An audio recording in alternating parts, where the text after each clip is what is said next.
that the historical Jesus claimed to be God. He did miracles. He died, rose again, left the tomb empty. People saw him alive and were convinced he's now living in heaven and were willing to die for that claim. If that evidence is good enough to show you that Jesus is alive, then that means that should be enough reason for you to trust him. And after you trust him, you grow in your knowledge of him, just like a marriage. Right, okay. Right? Just like a marriage. In a marriage, you grow to love your spouse more and trust them more. And Jesus likened his relationship with us as marriage. It's in the Bible, in Ephesians 5:25-33. Okay. You get my point? Is there anything last thing I have? I do understand that point. Well, I like your question. questions. That makes a lot of sense. I'm actually proud. Many 21-year-olds are not thinking about faith. They're thinking about Xbox and movies and dating. I'm proud of you, young man. Oh, trust me, not too long ago, that was me. Wow, you sinner. But go just in looking into Jesus, is there anything apart from the Gospels that I should be looking into myself? Okay. Yeah, what would those studies be?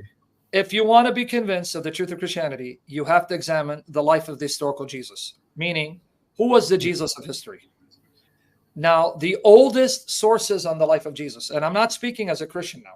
I'm going to take off my Christian hat as an historian. Now, this is a fact. You can easily falsify what I'm about to say. When historians want to examine the historical Jesus, the life of the historical Jesus, they will go to the oldest sources closest to the time of Jesus. And the only sources that we have that are well preserved from the time of Jesus are the 4 Gospels and the letters of Paul. This is why, if you want to know the historical Jesus, Matthew, Mark, Luke, and John, read them, reread them to get to know him. And even Paul's letters, because there's evidence that Paul's letters, for example, these are historians. I'm not talking about committed Christians.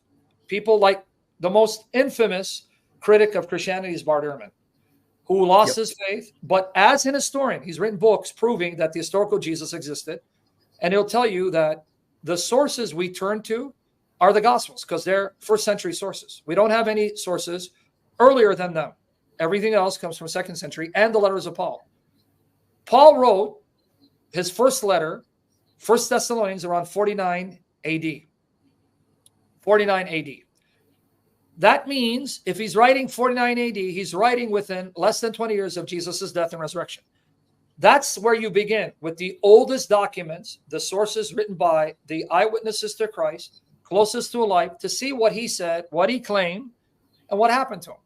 If you examine the evidence fairly, you will come to the conclusion. Even atheist historians, and I can mention names, Gerard Ludemann, Bart Ehrman will tell you.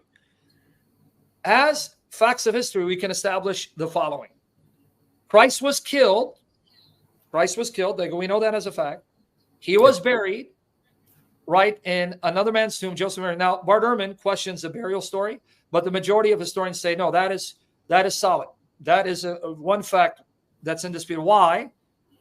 I'll explain why. If you're making up a burial story for Jesus, you don't have a member of the Sanhedrin burying Jesus in his tomb when the Sanhedrin are the very group that condemned him to death. Yeah. Okay. But who buries Jesus? Joseph of Arimathea, Nicodemus, and they're members of the Sanhedrin. That's something you don't make up. And another thing historians say that we can establish as a fact of history, in the first century, the testimony of women was considered null and void. If you wanted to lose your case, you bring women as witnesses, both Romans and Jews. Okay. But in the Gospels, who are the eyewitnesses to the resurrection? The first one, women. The women, yeah. So if you're making up a story to convince people, you don't mention women because you're going to shut down your testimony. You're going to discredit yourself. And you're not going to mention that a member of the very party that condemned Jesus to death buried Jesus in his tomb when that community would still be around at the time of the writing, because the Gospels are written before destruction of the temple 70 AD. The Sanhedrin earth is still there. They could falsify it. So what can you establish on historical grounds? Christ was killed, was buried by a member of the Sanhedrin. The tomb was discovered empty by a group of his woman followers, and his own disciples claimed to have seen him alive and were convinced he's been raised from the dead. These are 4 facts established just on historical grounds. So then you got to explain these 4 facts. What happened? What explanation can you come up to explain? Well, you can say, well, the swoon theory, that Jesus swooned and revived. Well, that's not what they taught. They said he was killed and he rose from the dead, immortal. That's not going to work. Or you can say that they went to the wrong tomb. All right, well, if they're wrong tomb, go to the right tomb and produce the body, right? Or you can say the apostles hallucinated that Jesus was raised from the dead, but that still doesn't explain the empty tomb. You can hallucinate he's alive, but his body's still buried. So produce the body. And how many people you know that would willfully be persecuted and be killed for a lie that they know they're preaching? They know they're lying. Yeah, no one. But the apostles were all willing to die, and most of them did die and never recanted. That is very interesting.